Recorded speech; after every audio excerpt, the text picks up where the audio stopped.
Hello मेरे प्यारे दोस्तों, पार्ट 2 समांतर श्रेणी का एमसीक्यू एक बार फिर से देखिए। एपी 3333 सर्वंतर है। तो सर्वंतर निकालने के लिए आप जानते हैं हम क्या करते हैं। सर्वंतर का मतलब ये हुआ कि पहला दूसरा जो पद है ए टू माइनस A1, इसका मतलब A2 मतलब ये हो गया A2, 3 लिखेंगे A2 जगह पर। उसके बाद A1 का मतलब 3 हो गया, इधर 3 लिखेंगे।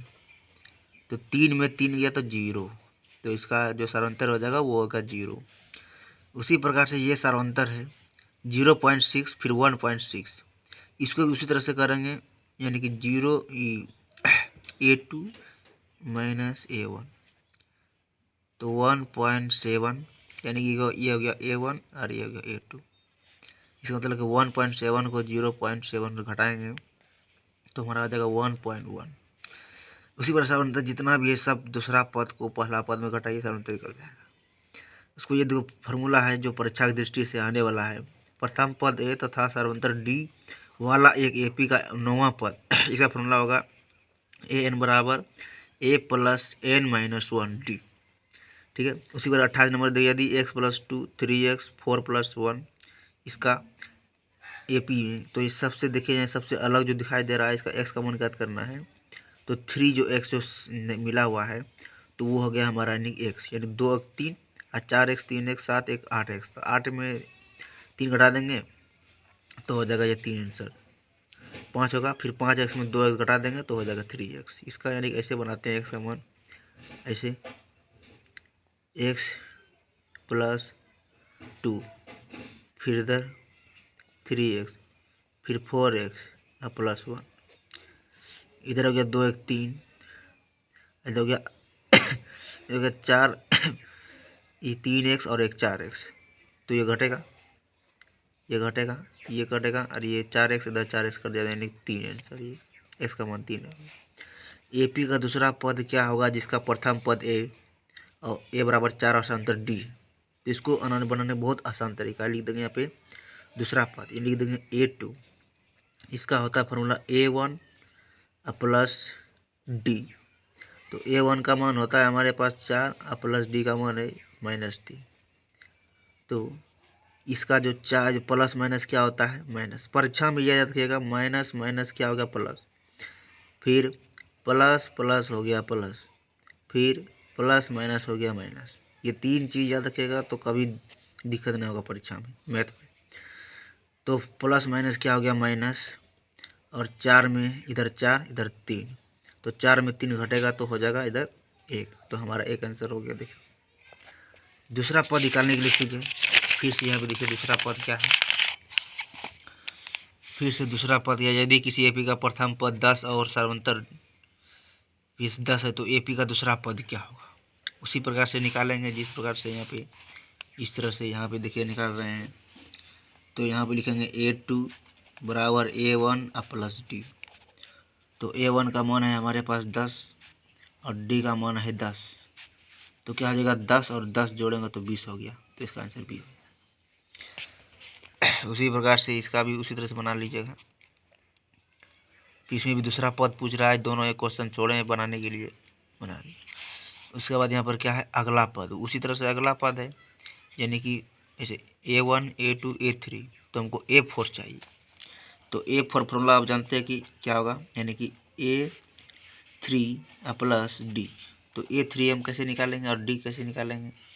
तो सबसे पहले यहाँ देखते हैं कि √8 में √8 इधर है, √2 इधर है, इसका मतलब कि इसमें कितना बचेगा, यानी कि 6 हो जाएगा, यानी कि इधर डी का मान 6 और A3 का मान है 18। तो इसका आंसर हो जाएगा ऐसे 32 करके हो जाता है इस तरह से 18, यानी कि इधर क्या हो जाएगा 18 प्लस 2 √2 √2, तो इस तरह हो जाएगा, यानी 18 दूनी 36, 18 दूनी ये कटेगा नहीं। इसी तरह से 18 दूनी 36, दोनों रूट में आ जाएगा 32 आ जाएगा 32। 18 दूनी 36 और माइनस कर दे 32। उसी प्रकार से यहाँ पर देखते हैं अगला पद निकालने के लिए उसी तरह से निकाला जाता है। जहाँ जितना भी है डी का मान निकालिए, उसके बाद इसको जोड़ दीजिए। ठीक, उसके बाद फिर यहाँ पर क्या है, कौन सा पद 78 है, AP 3 8 13 18 और कौन सा पद 78। इसको बनाने के लिए ऐसे ही करेंगे। पहले क्या करेंगे, यहाँ पर लिखेंगे ए बराबर लिखेंगे 3, फिर डी बराबर लिखेंगे 8 में 3 गया तो हो जाएगा यानी कि 5। उसके बाद फिर यानी कि कौन सा पद पूछने मतलब इसका मतलब ये हुआ कि एन पूछ रहा है। तो हमारे पास क्या है, एन पूछ रहा है, कौन सा पद 78 है। इसका मतलब कि हमको एन ज्ञात करना है। ऐसे एन बराबर यहाँ पे कितना 78 दिया है और एन बराबर वाट दिया है। एन बराबर वाट दिया है। कौन सा पद पूछेगा तो समझ जाएगा कि ए निकालना है। तो ये लो फॉर्मूला से ए एन बराबर ए प्लस एन माइनस 1 डी। तो ए एन बराबर तो कितना है 78। ए का मान 3 है, एन का मान नहीं है मेरे पास, डी का मान 5 है। तो क्या करेंगे, ये 3 लिखेंगे, इसको गुना कर देंगे इससे तो हो जाएगा 5 एन, फिर -5। तो उसके बाद फिर अब ये 3 और ये 5 घट जाएगा, प्लस माइनस माइनस तो हो जाएगा यहाँ पे -2 और प्लस 5 एन। तो इधर 78 इधर भी 78, तो इधर -2 है तो इधर आके क्या बन गया +2 हो गया।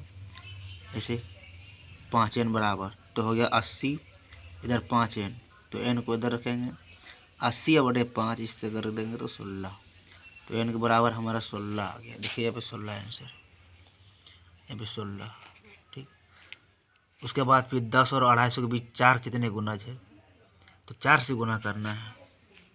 तो 4 का 4 में पड़ा 10 के बाद 12 के बाद फिर 16। इस तरह करते कम से कम कहाँ तक है 248 तक है। 4 से भाग देने पर कट जाना चाहिए। जैसे 250 को अगर 4 से भाग देंगे तो इसमें कट जाएगा, 250 नहीं कटेगा लेकिन 248 कट जाएगा। तो ए निकल गया 12, डी निकल गया 16 में 12 घटाएंगे इस तरह से तो हो जाएगा यानी कितना 4। उसके बाद फिर यानी कि अंतिम पद को एन बोलते हैं 248। इसका मतलब कि इसमें एन निकालना है तो एन निकाल लीजिएगा, आपके लिए ये होमवर्क रहा। थैंक यू दोस्तों। इसी तरह से ये हिसाब बनेगा क्लास 10 का मोस्ट इम्पोर्टेंट।